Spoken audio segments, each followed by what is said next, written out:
Hi guys, welcome back to our channel. Super happy to see everyone here. Guys, for today's episode, I'm going to share to you up and coming Louis Vuitton bags. Guys, you know our practice here. I will be putting everything on the description box, also on the screen. So prices, SKUs, launch dates, and features, everything would be included as long as they're available. If you want anything here, kindly take a screenshot. And of course, check with your CAs for pre-orders and availability. I'm inviting everyone to please make sure to watch until the end of our episode. Hi guys, Ron here, Suking Budgetarian Fashionista. I publish vlog every Wednesdays and Saturdays about fashion. I do luxury shopping vlogs, hauls and unboxings. I also do bag reviews and provide styling tips.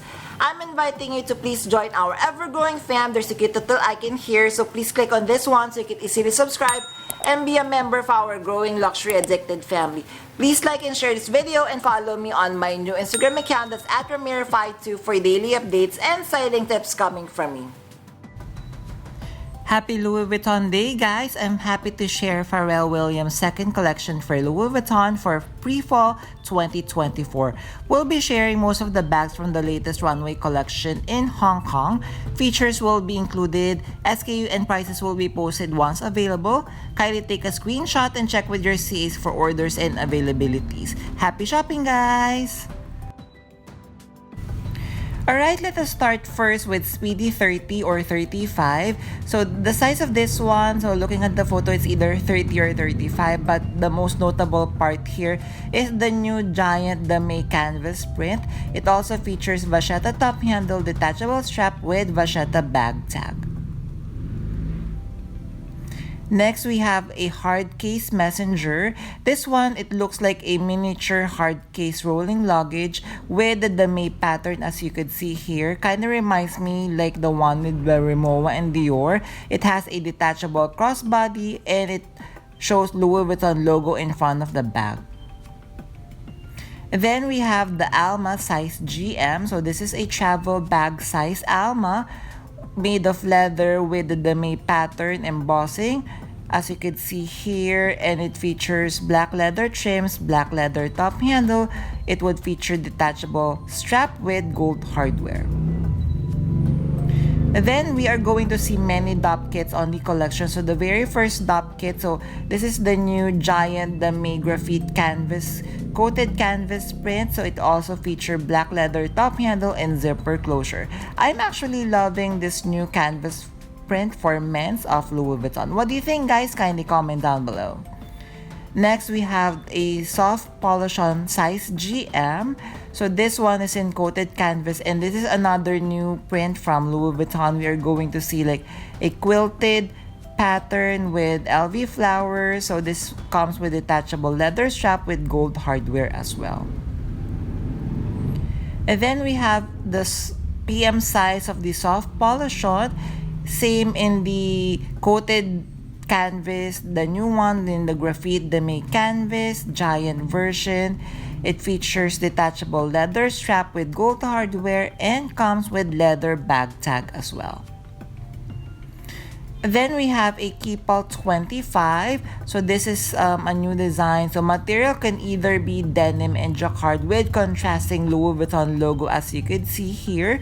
It has leather trims, leather top handle, and leather bag tag, and definitely would come with a crossbody strap as well.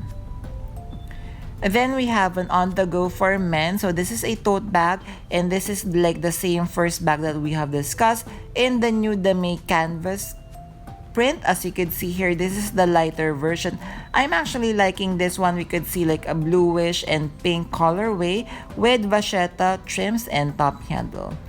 Then we have the Christopher MM. So this is a leather backpack style. So this is a smaller size. As you can see, zooming in, we're going to see like the dame embossing or debossing of the print, and it comes with black leather trims, and it has multiple pockets on the side. And then we have the Nano Chest Messenger. So this is a newer style of LV. I've seen this one with Pharrell's first collection. So as you can see here, this is a nano size in the new dame canvas print. It would come with detachable vachetta strap, and it comes with top handle as well. This is really cute. And then we have Keepall, maybe size 40, made of the leather. And again, zooming in, we are seeing the deboss pattern of the dame. And it comes with the black top handle, black leather trims with black bag tag as well. Next, we have Keepall 50. So maybe this is a size 50 or 45, made of that very beautiful coated canvas in the new giant graphite or the dame canvas print. It comes with leather top handle, leather bag tag, detachable and adjustable leather strap. Then we have this very cute steamer wearable wallet in the lighter colorway of the new giant dame canvas print. It will also feature a non-detachable vachetta crossbody, and we're going to see it comes with the aged gold hardware.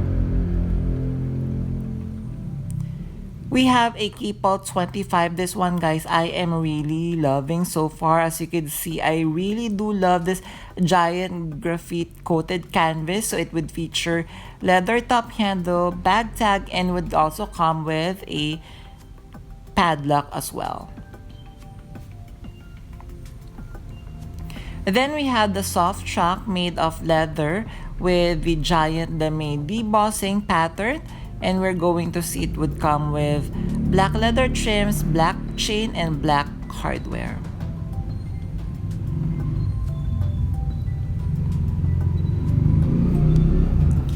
Then we have the new style of messenger bag. So this one we're going to see much closer the new Louis Vuitton quilting. What do you think of this one? As you could see, on the middle or point of the diamonds, we have the alternating Louis Vuitton flowers. Then we have another on-the-go tote bag. So this would be on this very beautiful giant graphite dame coated canvas. It would come with leather top handle, and it comes with the bag tag as well. And I believe this would also come with a leather crossbody strap as well. Then we have two bags here. This one also I like from the Runway. We have the Nano Speedy and Speedy 25. Guys, what do you think of the Nano Speedy? This looks like the older Nano Speedy that has been discontinued, where it comes with the non-detachable strap. I love that it may come with the denim jacquard fabric as well. Then we have either a trunk or coffret. So this is a hard case trunk in this very beautiful floral print design, and we're also going to notice many different bags in this print and pattern as well, including that pochette voyage I could see, and it comes with a belt and a messenger bag as well. And then we have another Keepall 25. So this is like another collection or print in the collection. This is like the Hawaiian or floral pattern coated canvas. It comes with pre-treated vachetta trims with vachetta top handle and vachetta bag tag as well. Then we have another DOP kit. So this one would be on the Hawaiian print. So closer, this is what we're going to see. It looks like painted, but definitely this is printed on. It would also come with the crab coin pouch as well. The crab coin pouch, what do you think? Comment down below.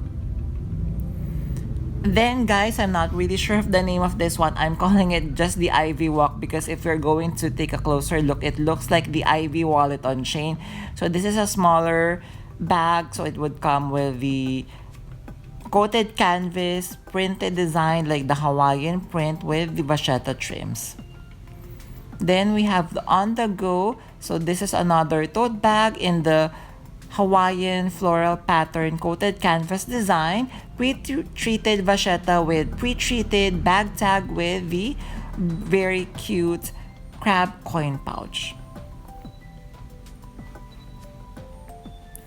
Then this is the raffia tote. So actually I'm a little bit puzzled with this collection, because yes, it's in Hong Kong, but they're saying, if I'm not mistaken, correct me if I'm wrong, this is pre-fall 2024, but this is more of like a spring-summer collection or a cruise collection perhaps, right?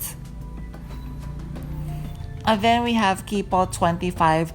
This is the first time that I'm seeing Keepall 25 in this material. So it is the raffia material with bag tag and crab coin purse.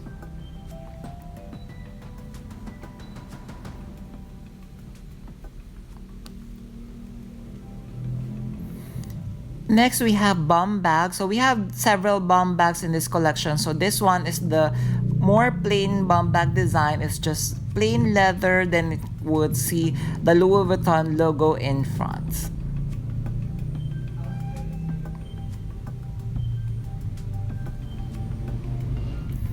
We have a messenger bag. It would utilize the Hawaiian floral design, as you can see here. It comes with detachable crossbody strap, and this is another design, so more flowers, more greens, with the crab coin pouch as well. Then we have the Kipal 40. Hopefully this is size 40 or 45. So again, zooming in, we are going to see the Hawaiian tropics, the very beautiful blue color of the waves. Then it would come with vachetta trims with coin pouch as well. We have a new design bag from LV. So we have a bowler bag. This is in the yellow leather with bag tag and padlock. So it's cute, little bit new design, and it's kind of squishy, don't you think?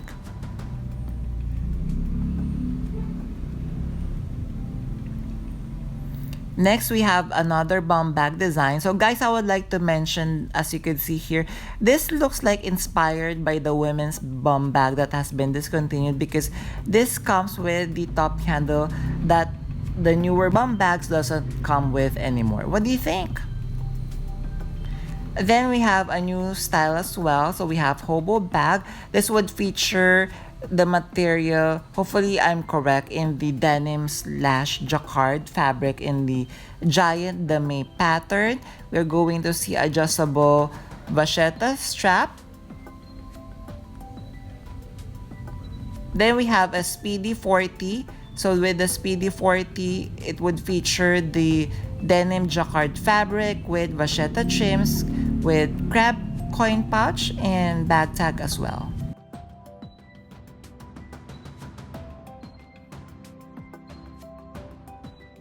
And last but not the least, let us focus on the very cute crab coin pouch. So we are seeing this mostly in different bags on the runways. As you can see, it comes in different colors. We have yellow, blue, green, and orange. So you could attach it to any bags that you like. There, did you enjoy our episode for today? If you have stayed until this part of this episode, guys, kindly leave me a bag emoji. I would really appreciate it. Thank you! Before we end our episode for today, I'm inviting everyone to please join our ever-growing fam. There's a cute little icon here. So please click on this one so you can easily subscribe and be a member of our growing luxury addicted family. Please like and share this video and follow me on my new Instagram account. That's @RamiraFi2 for daily updates and styling tips coming from me. A million thank you for staying with me in today's episode. I'm going to leave a couple of videos here for you to check out. Please stay safe. I'm going to see each and every one of you soon. Bye!